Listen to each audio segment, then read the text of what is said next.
Halo teman-teman, balik lagi di Suprayonosi. Pada video kali ini kita akan membahas soal diskusi persiapan UGM tahun 2026 dari Inten.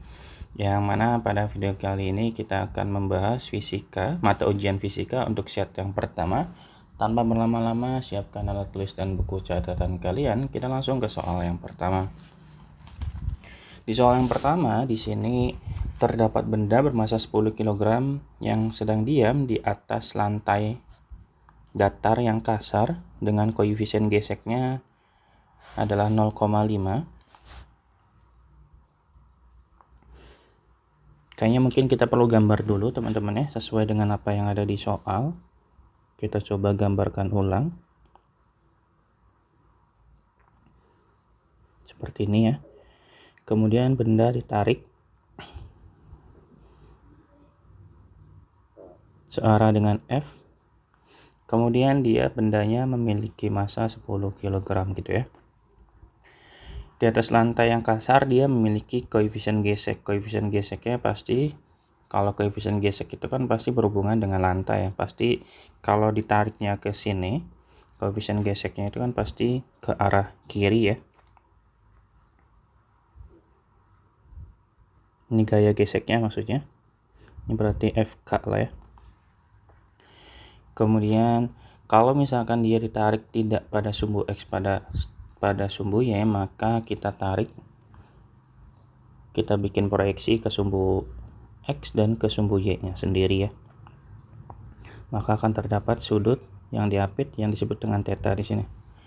Nah, kemudian apalagi ya? Oh ya, di sini informasinya adalah F-nya sama dengan 50 Newton, teman-teman ya. Dan memiliki waktu selama 10 detik ya. Berarti T-nya 10 sekon. Yang tadinya diam berarti ya. Berarti V0-nya itu 0 ya. Karena tadinya diam, nggak punya kecepatan. Apalagi tangan theta. Tangan tetanya nilainya sama dengan 0,75. Kalau kita punya nilai 0,75 itu sama aja dengan 3/4 kan ya. Teman-teman kalau ingat, tangan yang bernilai 3/4 itu pasti sudutnya adalah 37 derajat gitu.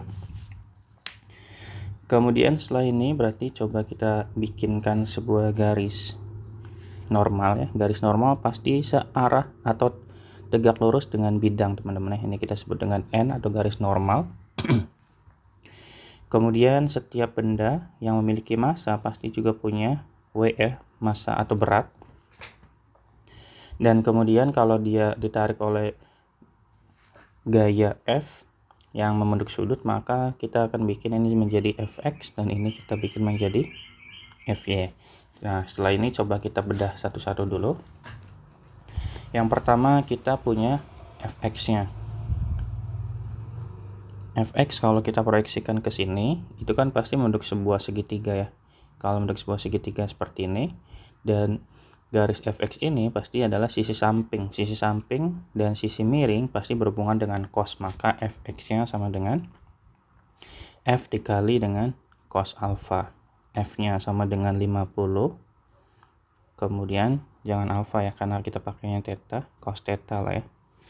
Maka kita bisa kalikan dengan cos 37. Cos 37 derajat itu sama dengan 4/5 ya, berarti 50 dikali 4/5. Teman-teman harus hafal ya untuk nilai-nilai sudut seperti ini. Sehingga nilai Fx-nya sama dengan 50 dikali 4/5 sama dengan 40. Oke. Setelah ini kita coba lanjut untuk mencari Fy-nya teman-teman. Untuk Fy-nya sama dengan F dikali sin theta ya. Berarti 50 dikali dengan sin 37 derajat. Sin 37 derajat sama dengan 3/5. Kali 50 dikali 3/5, nilainya akan sama dengan 30. Oke. Kemudian kalau kita diketahui nilai dari mu-nya atau koefisien geseknya, maka kita butuh gaya normal teman-teman. Kalau kita lihat gaya normalnya ke atas, gaya beratnya ke bawah. Otomatis gaya ke bawah, gaya ke atasnya ada dua, ada gaya normal dan gaya pada sumbu Y. Berarti kalau kita tuliskan N ditambah dengan Fy itu nilainya sama dengan W, teman-teman. Ya. Karena mereka secara arah berbeda gitu ya. Sehingga kita bisa masukkan N-nya tulis ulang dulu aja, Fy-nya sama dengan 30, W itu massa dikali gravitasi, teman-teman. Massanya 10, gravitasinya 10, maka N plus 30-nya sama dengan 100 ya. Otomatis 100 dikurangi dengan 30, maka gaya normalnya sama dengan 70, teman-teman ya. Nah, untuk mencari koefisien gesek itu kita gunakan rumus FK sama dengan gaya gesek itu sama dengan koefisien gesek dikali dengan gaya normal. Koefisien geseknya sama dengan 0,5 dikali dengan 70, maka otomatis gaya geseknya sama dengan di 35 ya. Nah, kalau sudah, kita coba, tadi kan sudah di unsur Y ya. Di unsur Y-nya kita udah dapatkan dapat N sama dengan 70. Sekarang kita coba bermain di unsur X-nya. Yaitu kita geser ke kanan kan bendanya, maka otomatis akan ada gaya gesek ke kiri, sehingga kita bisa dapatkan nilai dari sigma F-nya itu sama dengan M dikali A seperti biasa ya. Ini pakai hukum Newton yang kedua. Nah, sigma F itu berarti ada Fx yang ke kanan dikurangi dengan Fk yang ke kiri sama dengan M dikali A. Fx-nya sama dengan 40 dikurangi dengan gaya geseknya 35 ya. Sehingga sama dengan M-nya 10, A-nya belum ada, sehingga A sama dengan 5/10. Tahu A-nya sama dengan setengah, teman-teman.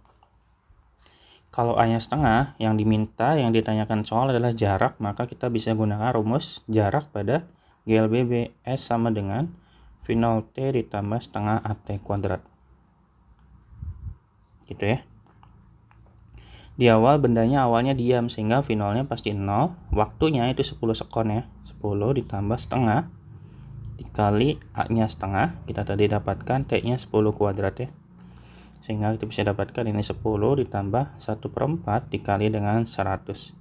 Maka kita bisa dapatkan S-nya sama dengan 25 meter. Jawabannya sesuai dengan yang dicoret ya. Jawabannya adalah yang E, teman-teman. Gitu, kita lanjut ke soal nomor 2. Nomor 2, batu dengan massa 10 kg jatuh mengenai sebuah paku sehingga paku tersebut tembus ke dalam kayu sejauh 0,02 meter. Bila kelajuan batu saat mencapai paku adalah 20 meter per sekon, maka besar gaya rata-rata yang diberikan oleh batu pada paku adalah. Oke, berarti coba kita mulai menyelesaikannya dengan rumus energi kali ya. Yaitu W sama dengan yang berhubungan dengan kecepatan, berarti energinya, hubungan energi dan usaha ya. Berarti W sama dengan delta EK ya. Nah, untuk usahanya kita coba bedah menjadi rumus usahanya kita ubah ke energi nih, ke F dikali delta S, teman-teman ya. Kemudian setengah, ini berarti setengah dikali rumus EK ya. Setengah M dikali V2 kuadrat dikurangi V1 kuadrat. Gitu. Yang ditanyakan kan F ya, sehingga kita bisa masukkan di sini delta S itu adalah ini kedalaman paku mencapai kayu tersebut di 0,02 ya. Maka kita bisa tuliskan F sama dengan F dikali 0,02 sama dengan setengah dikali M-nya 10. Kemudian kecepatannya itu kan dari 20 kuadrat ya. Tadi kan 20 meter per sekon dikurangi sampai berhenti kan, kondisinya sampai si paku yang menancap dan berhenti, otomatis dia sampai dengan 0. Gitu. Tinggal kita hitung, sehingga F dikali 0,02 sama dengan Ini 5 ya, setengah kali 10 berarti dikali 20 pangkat 2, 400 teman-teman. Sehingga 400 dikali 5 sama dengan 2000 dibagi dengan 0,02. Ini adalah nilai F-nya, sehingga nilai F-nya sama dengan 20.000 dibagi 0,02 berarti 2 dibagi 2 1 dikali 1000 dikali 100 ya, berarti 100.000 teman-teman. 100.000 Newton. Jawabannya adalah yang A ya, sesuai lagi. Kita lanjut di soal nomor 3. Di nomor 3, benda bermasa 4 kg diberi kecepatan awal 10 meter per sekon dari ujung bawah ke bidang miring seperti pada gambar. Benda mengalami gaya gesek dari bidang sebesar 16 Newton dan sin alfanya sama dengan 0,85. Benda berhenti setelah menempuh jarak. Oke. Sebelum itu saya bikin gambar terlebih dahulu ya. Oke, gambarnya sudah saya bikin. Di sini gambarnya memiliki massa sebanyak 4 kg dan memiliki kecepatan awal 10 meter per sekon ya. Kita gambarkan arah kecepatannya, yaitu 10 meter per sekon. Nah, kalau kita bikinkan gambar ulang seperti ini, kalau misalkan kita ingat kembali bahwa setiap benda yang berada pada bidang itu pasti memiliki gaya normal. Gaya normal tuh gaya tekan terhadap bidangnya teman-teman. Nah, gaya tekan pada gaya normal atau gaya tekan itu merupakan gaya yang arahnya tuh tegak lurus dengan bidang. Berarti gaya normalnya ke sini teman-teman ya. Ini kita sebut dengan N. Kemudian setiap benda pasti memiliki gaya ini namanya gaya berat ya. Gaya berat selalu arahnya selalu ke bawah seperti ini. Kita ambil ini sebagai W. Nah, kemudian karena V0 nya ke atas, kalau kita tarik sebuah garis ke sini. Ini ke sini ya. Nah, pasti akan membentuk sebuah garis juga yang berlawanan arah dengan gaya normal teman-teman ke sini nih. Ya. Ini proyeksi dari si garis W tadi ya. Proyeksinya akan menghasilkan ini berarti W cos alpha. Berarti ini W sin alpha ya. Gitu. Kemudian di sini dia punya gaya gesek teman-teman, berarti dia punya gaya gesek yang arahnya juga pasti berlawanan arah dengan si kecepatan awal ya. Berarti gaya geseknya ke sini aja. Kita sebut nih FK lah ya. Kelihatan nggak teman-teman, ini FK nih. Oke, gitu. Kalau sudah berarti coba kita langsung analisa aja. Langsung kita coba mulai dengan mengerjakan yang serupa kayak di nomor 1 ya. Ini masih di dinamika. Tapi ada hubungannya dengan ini juga ya, kinematika juga berarti. Berarti delta F itu sama dengan delta F itu kan berarti kondisinya itu semua nilai gaya yang berlaku ya. Ini sigma F itu berarti yang ke arah sini loh maksudnya teman-teman ya. Itu kan berlaku kebalikan nilainya dengan yang ke bawah, berarti sama dengan negatif W sin alpha dikurangi dengan FK kan. Ya enggak? Nah, tinggal kita bisa masukin aja nilainya. Berarti dikurangi massa dikali gravitasi sin alpha dikali dengan FK-nya.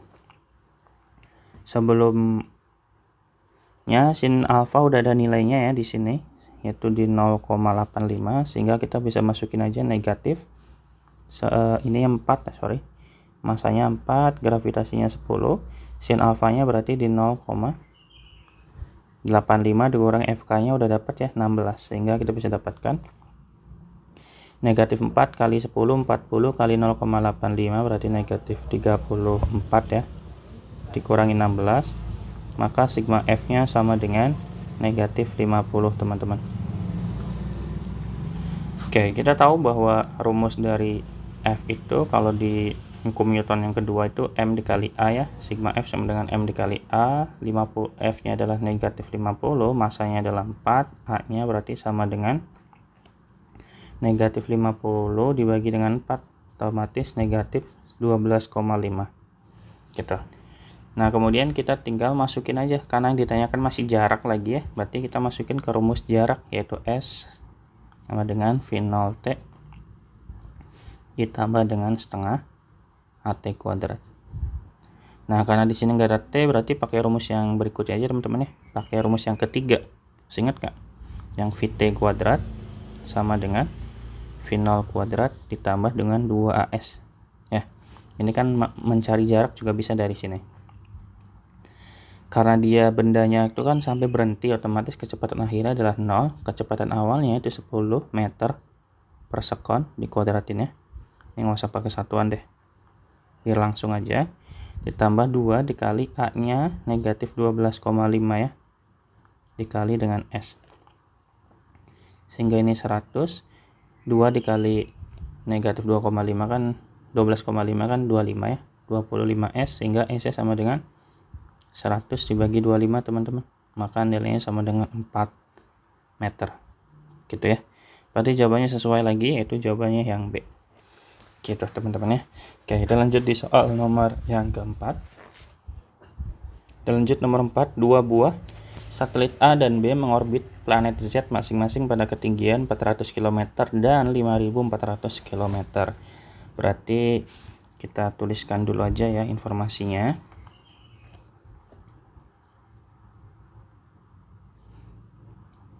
Yaitu di sini aja kali ya. Ini berarti HA sama dengan 400 km, kemudian HB di 5400 km. Kemudian katanya dia periode masing-masing planet, yaitu A 8 hari, berarti periodenya ya TA, periode kan T ya, 8 hari. Kemudian TB-nya berarti 27 hari. Oke, dari sini kita bisa menggunakan hukum 3 Kepler ya, yang menyatakan bahwa kuadrat periode orbit suatu planet atau satelit itu berbanding lurus dengan pangkat 3 jarak rata-rata ke pusat dari masa orbitnya gitu kan. Berarti kita bisa tuliskan TI1 dibagi dengan TI2 dalam hal ini ya, dipangkatkan dengan 2, kan katanya pangkat 3 ya, pangkat 2 sama dengan pangkat 3 dari rata-rata jaraknya, jarak rata-ratanya ke pusat, berarti R1 dibagi dengan R2 dikuadratin, dipangkatkan 3 kita. Nah, sebelum dimasukin, kita harus ingat ya bahwa jarak atau R itu diukur dari pusat planet teman-teman, sehingga jarak atau R-nya itu sama dengan rata-rata jari-jari planet ditambah dengan H ya berarti ya. Coba kita ubah dulu di sini. Itu kan R itu sama dengan R-nya planet ditambah dengan H ya. Berarti kita bisa dapat tuh RA-nya. Berarti ini R aja deh. R ditambah dengan H-nya itu 400.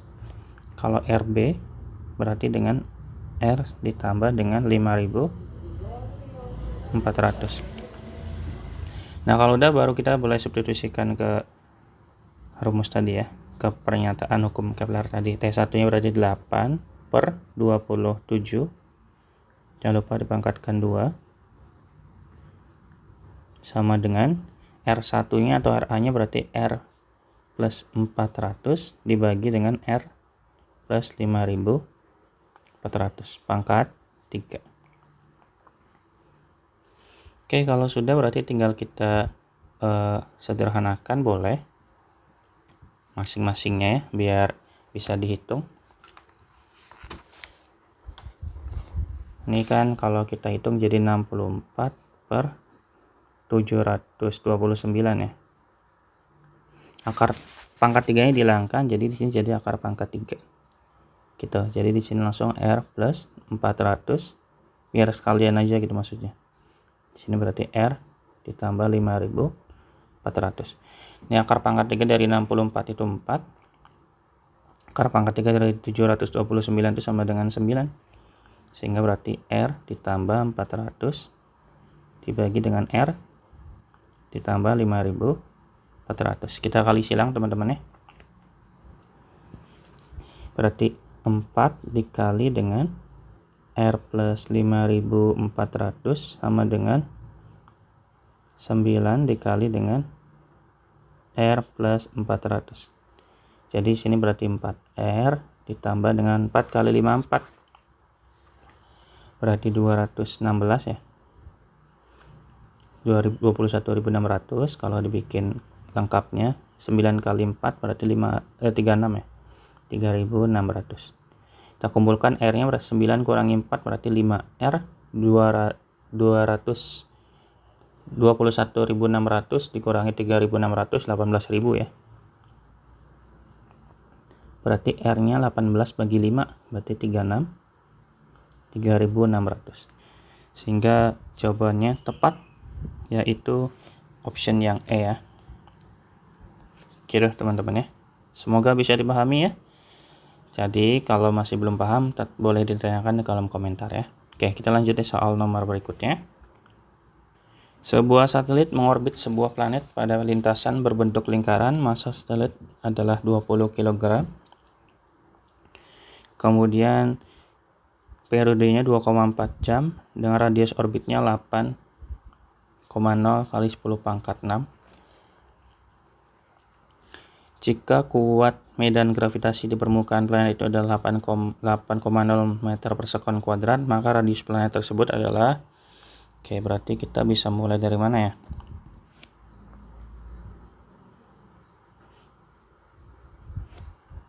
Karena ini berkaitan dengan gravitasi Newton dan kuat medan gravitasi ya.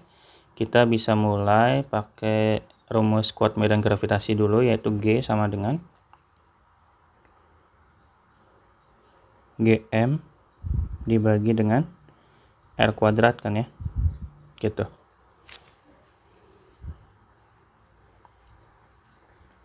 Oke, berarti kita bisa mulai dari mana ya teman-teman ya? Kita bisa dari ini dulu deh, kuat medan gravitasi orbit dulu sebagai percepatan sentripetalnya ya. Berarti kan G orbit, gravitasi orbit sama dengan percepatan sentripetal. Berarti G orbit itu sama dengan G M pada planet dibagi dengan R-nya R kecil aja nggak apa-apa ya. R kuadrat ini 0 ya. Ini sama dengan 4pi R0 dibagi T kuadrat ya. Nah sebenarnya dari ini juga bisa diubah nih teman-teman. Jadi kan berarti G itu sama dengan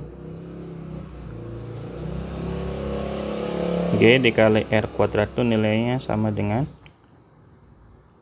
Gm ya. Oke, berarti coba kita bisa bandingkan. Berarti kita bandingkannya gimana nih? G. Berarti ini kita ganti jadi Gp atau Gr kuadrat ya. Dibagi dengan R0 kuadrat sama dengan 4 4pi kuadrat dikali R0 dibagi dengan T kuadrat. Sehingga karena kita butuh R-nya, R kuadrat sama dengan 4pi kuadrat. Ini kan R0-nya kuadrat ya, dikali R0 berarti R0 kuadrat dikali R0 gitu.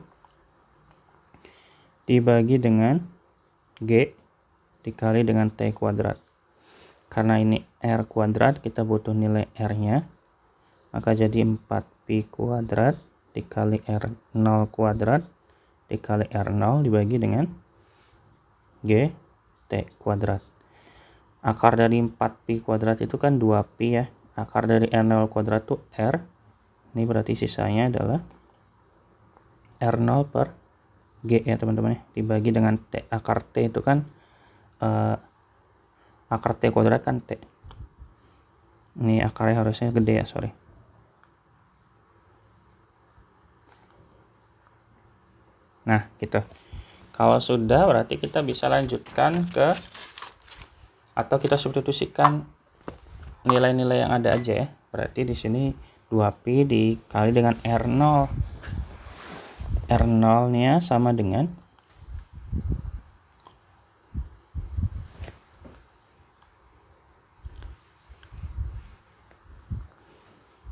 2pi dikali dengan 8 dikali 10 pangkat 6 ya, dibagi dengan T, yaitu 8. Ini periodenya diganti dulu teman-teman. Sorry, berarti T-nya kan 2,4 jam ya. Ini diubah dulu menjadi sekon, berarti 2,4 jamnya dikali dengan 3600, which is berapa ya? 8640 ya. Sekon. Berarti ini 8640. Oke, kalau sudah tinggal kita masukin R0-nya tadi masih sama ya, di 8 kali 10 pangkat 6 dibagi dengan G-nya 8,0. Oke, tinggal kita hitung. 2pi berarti kali 8 berarti 16pi kali 10 pangkat 6 per 8640. Nah, ini kita bisa coret ya teman-teman ya, antara 8 sama 80, berarti sisa 10 pangkat 6. Akar 10 pangkat 6 sama dengan 10 pangkat 3, sehingga 16 kali 10 pangkat 3 kan 16.000 ya. 16.000 pi dibagi dengan 8640 dikali 10 pangkat 6, sehingga kita bisa dapatkan di angka 5,81 kali, ini pi nya diganti dulu deh, kita sederhanain dulu ya. Berarti ini 50 pi dibagi dengan 27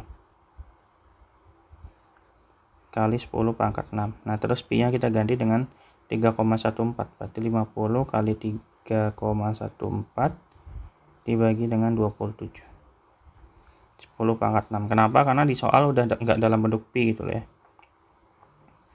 sehingga kita bisa langsung hitung aja. 157 ya dibagi dengan 27 kali 10 pangkat 6, hasilnya mah tetap di 5,8 ya, 5,81 10 pangkat 6. Nah, 5,81 yang sesuai ya ini ya, option B teman-teman ya. Oke, ini agak panjang. Oke, kita lanjut di soal nomor berikutnya ya. Oke, nomor 6.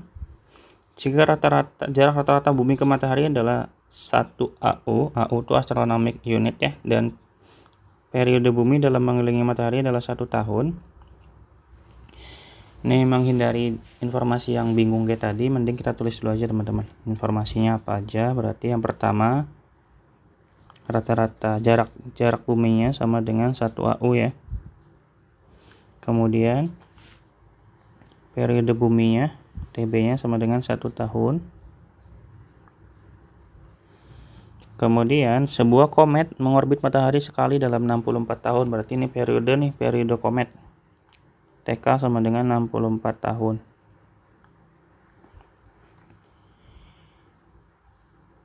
Jika lintasan komet itu berupa elips dengan jarak terdekat komet ke matahari adalah 0,6 AU, maka jarak terjauh komet ke matahari adalah, nah ini titik perihelion ya, atau R dekatnya.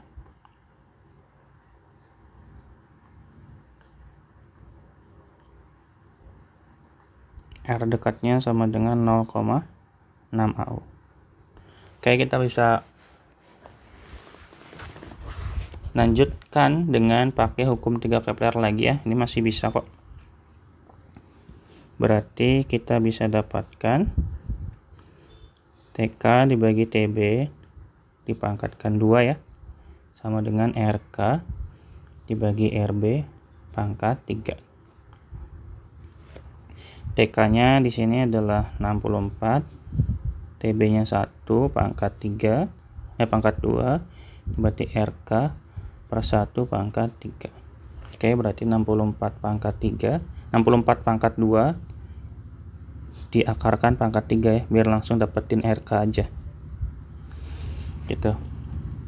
Sehingga yang berpangkat 3 dari yang hasilnya 64 itu kan 4 ya, berarti hasilnya adalah 4 pangkat 2 sama dengan RK teman-teman, sehingga RK nya sama dengan 16. Nah sudah, kalau sudah berarti kita tinggal cari R terjauhnya kan. Untuk mencari R terjauh itu pakai rumus R sama dengan R dekat ditambah R jauh ya, dibagi 2. R nya dalam hal ini adalah RK, yaitu 16, sama dengan R dekatnya 0,6 ditambah dengan R aja dibagi dengan 2, berarti 16 kali 2 dulu, 32 dikurangi 0,6 sama dengan R, sehingga R nya sama dengan 31,4. Jawabannya adalah yang D teman-teman ya. Gitu, ini cukup mudah sih harusnya. Kita lanjut ke soal nomor 8. Di sini dua buah lensa yang panjang fokusnya masing-masing adalah 20 dan f2 nya sama dengan 10 cm disusun sejajar dengan sumbu utama berimpit dan dipisahkan pada jarak 30 cm, berarti D-nya ya. Sebuah objek diletakkan tegak pada jarak 40 cm di depan lensa f1. Letak bayangan akhir yang dihasilkan susunan lensa ini adalah titik-titik.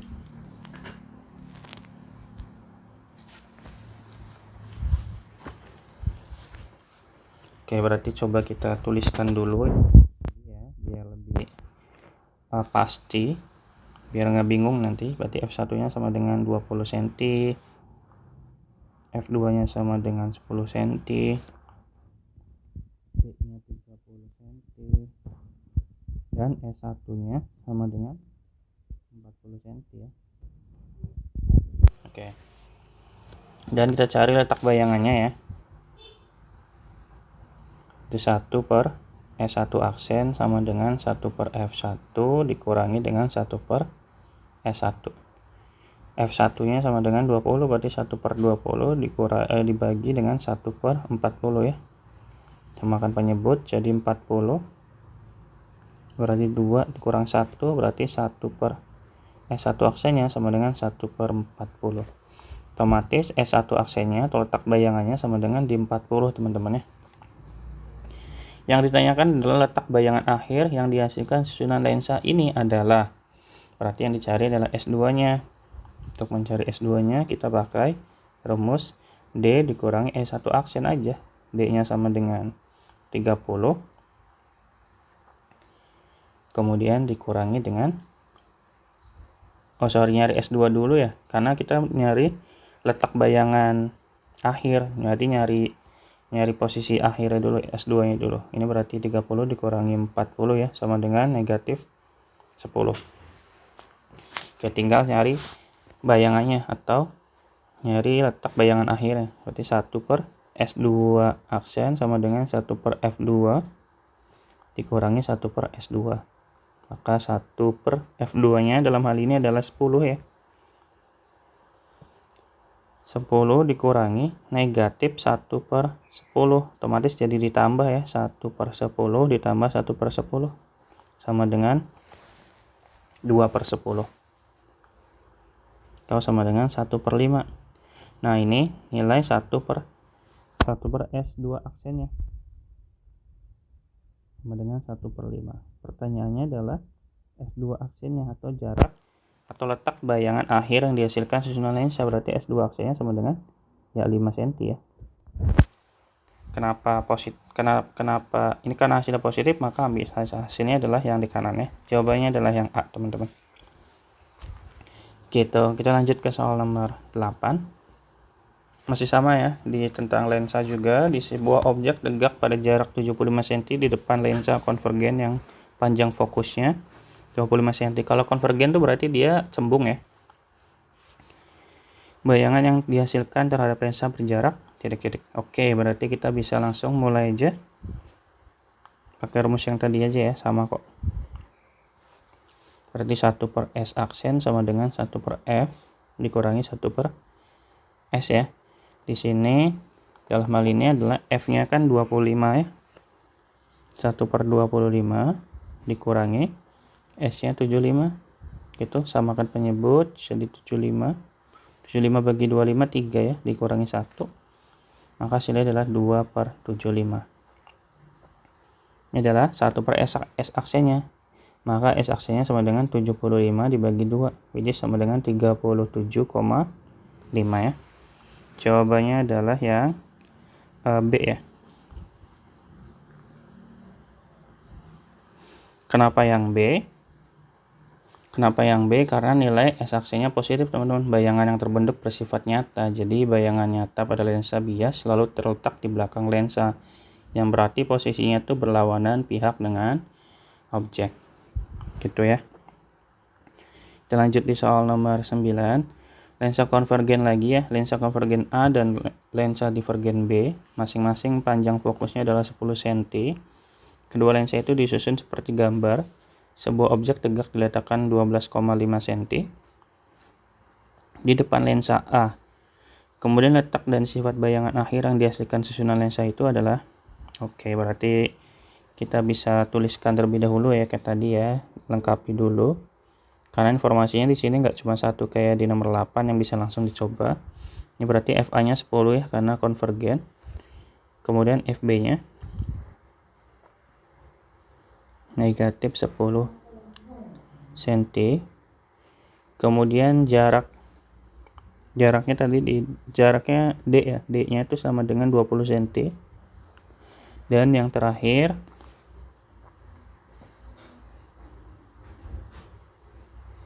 SA-nya sama dengan 12,5 cm. Oke. Nah, kita langsung aja 1/SA aksen ya, sama dengan 1/10, 1/FA ya, dikurangi 1/SA, yaitu 12,5. Samakan penyebut jadi 50 aja. 50 bagi 10, 5. 50 bagi 12,5, 4 ya. Berarti nilainya 1/50 untuk SA aksennya. Berarti SA aksennya sama dengan 50 cm, teman-teman. Nah, ini belum selesai, kita nyari ke berikutnya, karena diminta adalah letak dan sifat bayangan akhir yang dihasilkan susunan lensa itu. Berarti kita nyari SB dulu. SB itu sama dengan D dikurangi SA aksen kan ya. D-nya 20 dikurangi 50, maka SB-nya sama dengan negatif 30. Kalau sudah, berarti tinggal kita masukin ke SB 1/SB aksennya, sama dengan 1/FB itu negatif 10 ya. Kemudian dikurangi 1/negatif 30. Berarti ini negatif 1/10 ditambah 1/30. Samakan penyebut jadi 30. Berarti negatif 3 tambah 1, berarti otomatis negatif 2,30. Ini adalah posisi letak bayangan akhir ya. Berarti SB aksennya sama dengan negatif 30/2 atau sama dengan negatif 15. Sehingga jawabannya adalah yang di sini kan nilai negatif, berarti bayangan bersifat maya bagi lensa B, yang artinya bayangan jatuh sejauh 15 cm di kiri atau di depan lensa B kan. Gitu teman-teman, berarti jawabannya adalah yang B ya. Oke, kita lanjut soal nomor 10. Dua termometer A dan B masing-masing menunjukkan angka 20 derajat dan 30 derajat untuk es mencair, serta 180 derajat dan 230 derajat untuk air mendidih. Kedua termometer itu menunjukkan angka suhu yang sama pada suhu dalam termometer Celcius sebesar titik. Oke, berarti ini dikonversi skala suhu ya. Di sini kan kalau kita tuliskan ulang ada tepi bawahnya ya, tepi bawah yang A itu sama dengan 20 derajat. Tepi bawah untuk yang B-nya sama dengan 30 derajat.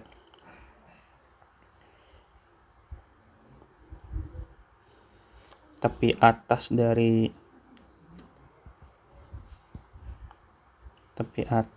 si A-nya sama dengan 180. Ini berarti selisihnya 160 ya. Tepi atas B-nya sama dengan 230 derajat. otomatis selisihnya sama dengan 200.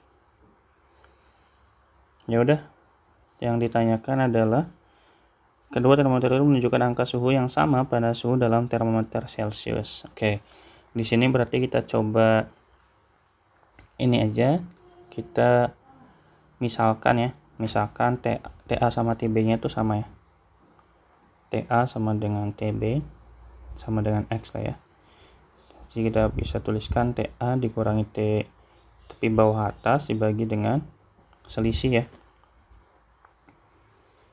Selisihnya berarti 160 sama dengan TB dikurangi tepi bawah B dan selisihnya ini 200. Ini berarti X, kita ganti X, tepi bawahnya 20 dibagi 160 sama dengan ini juga X, ini berarti 30 ya, per 200. Kita sederhanakan aja, berarti X min 20 kita bagi 40 ya, berarti kita bagi 40 berarti ini 4, X min 30 per 5, berarti 5X min 20 kali silang sama dengan 4 dikali X min 30, sehingga kita bisa dapatkan 5X min 100 sama dengan 4X min 120, sehingga X nya sama dengan negatif 20 derajat Celcius. Jawabannya yang C teman-teman ya. Gitu. Oke, kita lanjut di soal nomor 11. Suatu termometer menunjukkan angka negatif 20 derajat untuk es mencair dan menunjukkan 140 derajat untuk mendidih. Berarti itu tepi atas dan tepi bawah dan tepi atasnya. Sama kayak tadi kok. Berarti apalagi ya, kenaikan skala termometer ini bersifat linear terhadap kenaikan suhu. Angka yang menunjukkan termometer tersebut ketika termometer berskala Fahrenheit menunjukkan angka 0. Oh, kita ke arahnya Fahrenheit ya. Oke, kita bisa mulai dari yang tadi ya. Untuk suatu termometer ini kita anggap termometer X lah ya. Berarti tepi bawah termometer X itu sama dengan negatif 20 derajat. Tepi atasnya sama dengan 140 ya. Nah, karena kita ngarahnya itu ke Fahrenheit, otomatis kita cari dulu nih. Tepi bawah Fahrenheit itu sama dengan 32 derajat kan ya. Kalau tepi atas Fahrenheit itu kan 212 derajat. Sehingga ini selisihnya sama dengan 160. Yang ini selisihnya 180. Jadi kayak tadi aja kita coba masukin. Berarti TX dikurangi dengan tepi bawahnya sama dengan negatif 20 ya, dibagi dengan selisihnya 160 sama dengan, dalam hal ini adalah termometer berskala Fahrenheit menunjukkan angka 0, berarti di sini 0 dikurangi 32 dibagi dengan 180 ya. Berarti ini TX plus 20 sama dengan 160 dikali dengan negatif 32 dibagi 180 ya. Gitu. Kemudian kita bisa sederhanakan ya, 160 sama 180-nya kita bagi 20 ya, berarti 8 per 9 dikali negatif 32 gitu. Sehingga kita bisa dapatkan 32 kali 8 itu sama dengan negatif 256 ya, per 9 ditambah dengan dikurang dengan 20. Jangan lupa ya, berarti ini TX ya.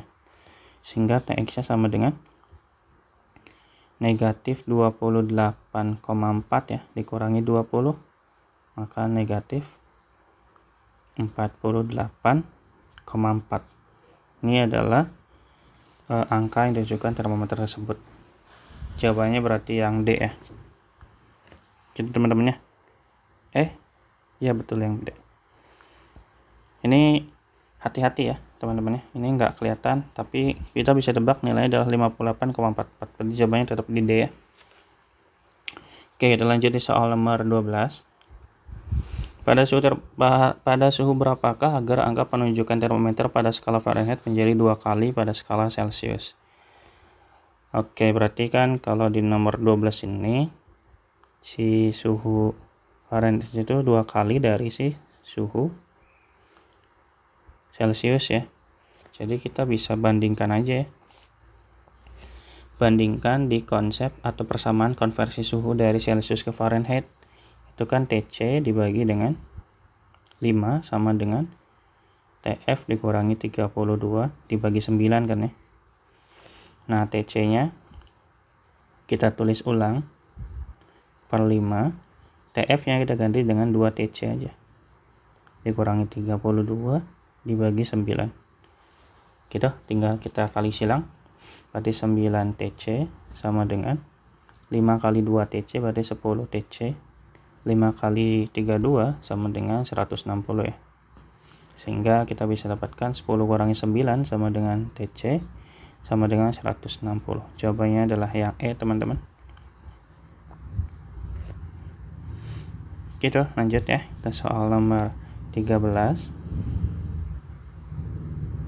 Sebuah partikel yang bergerak secara relativistik berkurang kecepatannya sedemikian sehingga energi total relativistiknya menjadi 75% energi relativistik mula-mula, serta energi kinetik relativistiknya menjadi 37,5%. Perbandingan antara momentum relativistik akhir dengan momentum relativistik awal adalah titik-titik.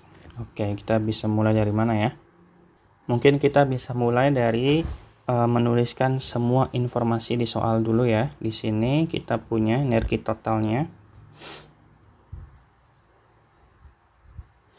Kita sebut energi totalnya sama dengan E lah ya. Sama dengan E, kemudian energi kinetik sama dengan EK, kemudian energi diam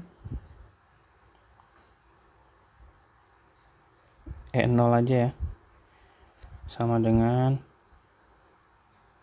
M0 kali C kuadrat MC kuadrat itulah. Dan kondisi E akhirnya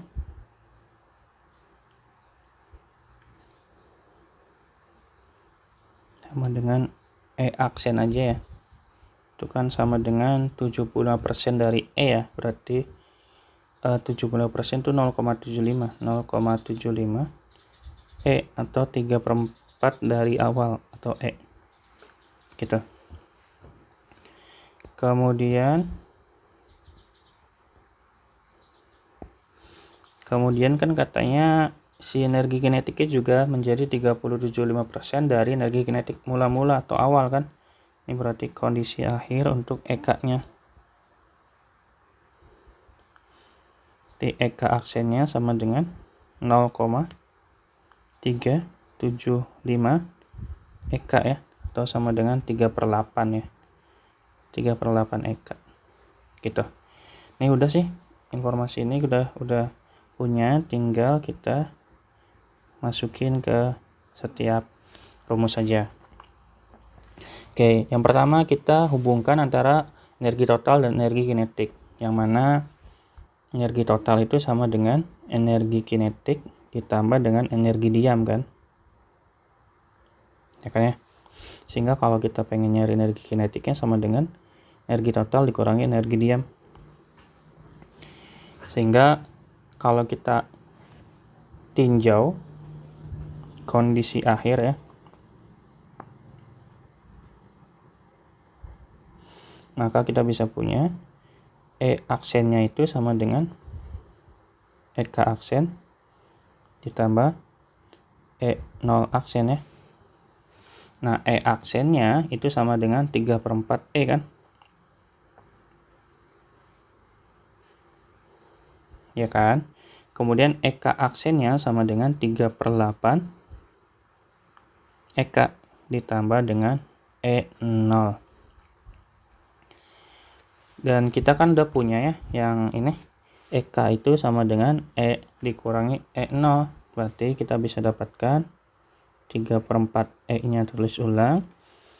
3/8-nya tulis ulang, ini kita ubah jadi E dikurangi E0 ditambah E0. Sehingga kita bisa punya 3/8 E dikurangi 3/8 E0 ditambah E0. Ini 3/4 E. Kita kumpulkan ya.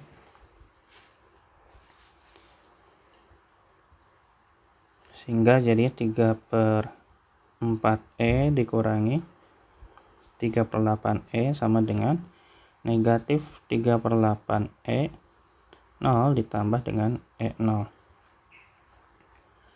Ini kita bisa dapatkan berarti hasilnya adalah 3/4 E ya. 3/8.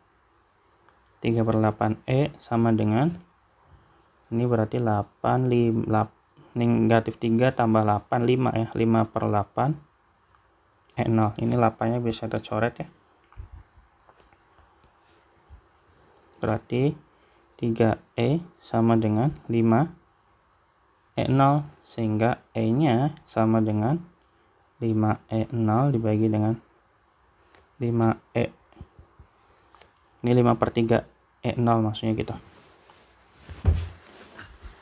Nah, kemudian kita coba cari momentum awalnya.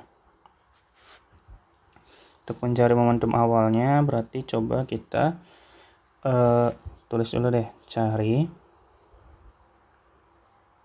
momentum awal.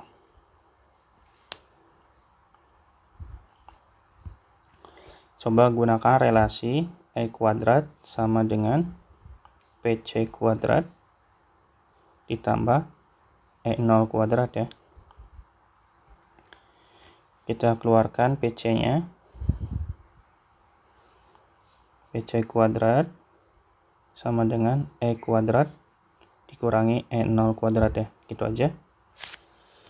Tinggal kita ubah, E-nya itu sama dengan 5/3 E0 kuadrat dikurangi E0 kuadrat.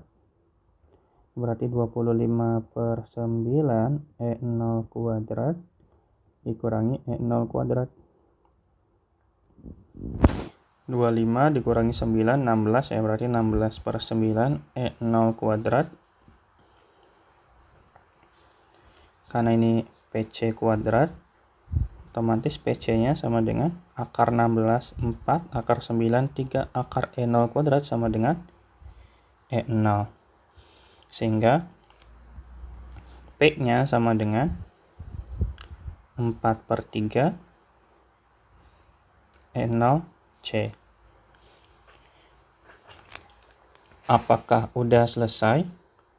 Belum ya, berarti coba kita lanjut untuk cari energi totalnya. Energi total akhir. Cari energi total akhir. Karena kan di soal mencari perbandingan antara momentum relativistik akhir dan momentum relativistik awal. Oke ya. Berarti kita pakai E aksen dan momentum ya. Dan momentum akhir. Berarti P aksen lagi ya. Oke, berarti coba kita bisa masukin bahwa E aksen itu sama dengan, di awal kan E aksennya sama dengan 3/4 E ya.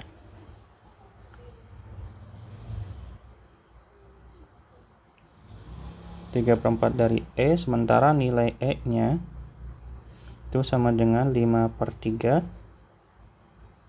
E0 ya teman-teman ya. Yang ini loh yang awal ya. Sehingga kita bisa dapatkan ini jadinya 5/4 E0 gitu. Nah, baru kita arahkan ke dalam rumus P aksen C sama dengan E aksen kuadrat dikurangi E0 kuadrat kayak tadi ya. Tapi sebelum itu saya rapikan dulu ya, biar teman-teman enak lihatnya. Oke, berarti kan tinggal kita substitusikan E aksennya itu sama dengan 5/3 E0 dikuadratkan ya. Yang ini teman-teman ya. Ini kayaknya terlalu deket ya.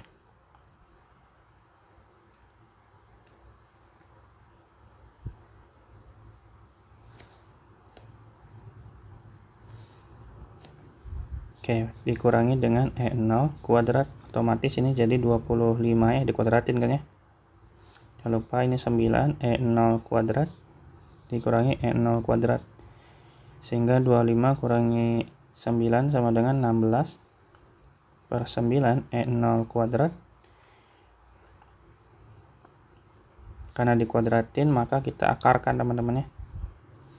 Sama dengan 4/3 E0. Atau P aksennya sama dengan 4/3 E0 dikali C. Nah, kita tinggal bandingkan antara P dan P aksen. Sehingga P aksen dibandingkan dengan P. P aksennya sama dengan 4/3 E0C. P-nya 4/3 E0C. Ini berarti kecoret semua ya. Berarti jadinya 4 kali 4 16, 3 kali 3 9, sehingga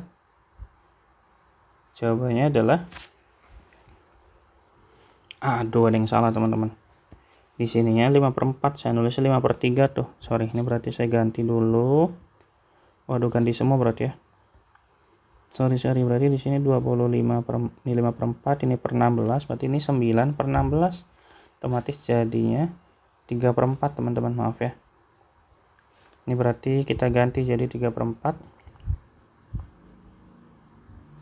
Jadinya bukan 16/9 tapi 9/16. Salah ya. Salah naruh. Oke. Sorry ya. Jawabannya berarti yang C. Oke, kita lanjut di soal nomor 14. Oke, di soal nomor berikutnya itu nomor 14. Di sini usaha yang harus diberikan untuk menaikkan kecepatan sebuah partikel bermassa m dari 0,6 C menjadi 0,8 C adalah sebesar titik-titik. Di sini materi relativitas khusus ya, atau usaha dan energi. Coba kita cari ini aja pakai rumus V sama dengan, kan V1 nya sama dengan di 0,6 ya. Ini kita bisa ubah menjadi gamma sama dengan 1/gamma 1 ya. Pindah ke sini aja deh biar muat. 1 dibagi dengan 1 kuadrat dikurangi 0,6 kuadrat diakarin teman-teman. Sehingga kita bisa punya 1/0,8 ya. Atau sama dengan 10/8. Dibalik aja ya.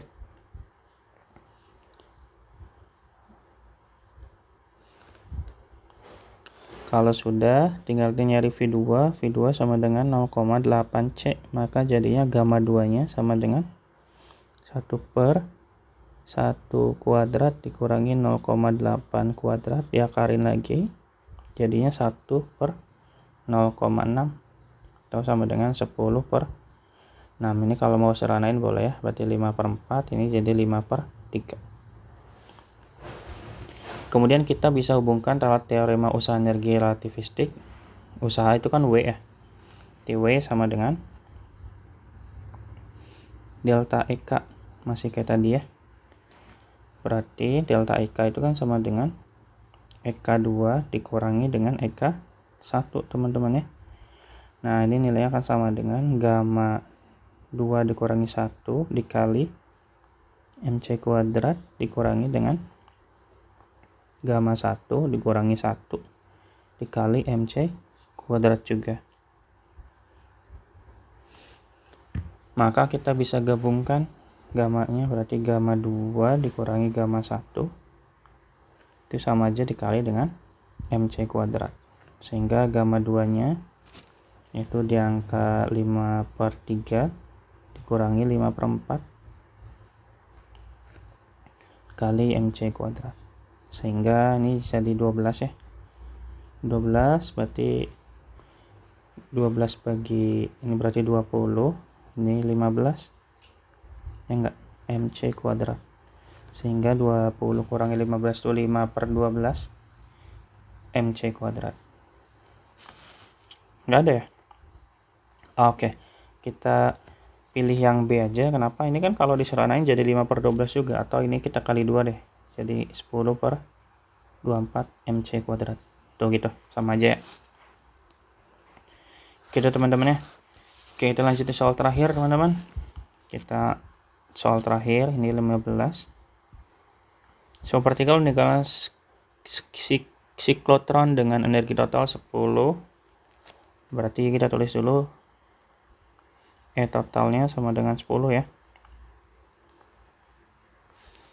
Kemudian momentumnya. Momentum itu P ya. P sama dengan 8.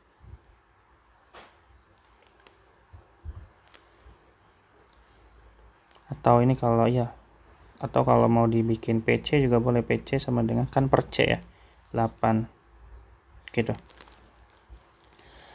Nah, kalau sudah berarti coba kita masukin ke rumus yang momentum tadi ya, E kuadrat sama dengan PC kuadrat ditambah dengan M0C kuadrat. Berarti ini E-nya 10 kuadrat, ini 8 kuadrat ditambah dengan M0C kuadrat. Ini hasilnya udah pasti tahu teman-temannya. 100 sama 8 otomatis jadinya 6. Kenapa? Karena kan nanti diakarin jadi 100 kurangi 64 itu kan sama dengan 36 kan ya. Akar 36 sama dengan 6. Jawabannya berarti yang D teman-teman. Oke, betul semua berarti teman-temannya yang dikerjakan sama sang pengirim. Semoga apa yang tadi saya sampaikan bisa dipahami dengan baik sama teman-temannya, dan semoga bermanfaat. Teman-teman bisa belajar dengan baik untuk mempersiapkan hari Senin nanti untuk UTUL UGM nanti ya. Oke, sampai jumpa di video berikutnya. Jangan lupa klik like dan subscribe agar saya tetap semangat terus, dan dadah.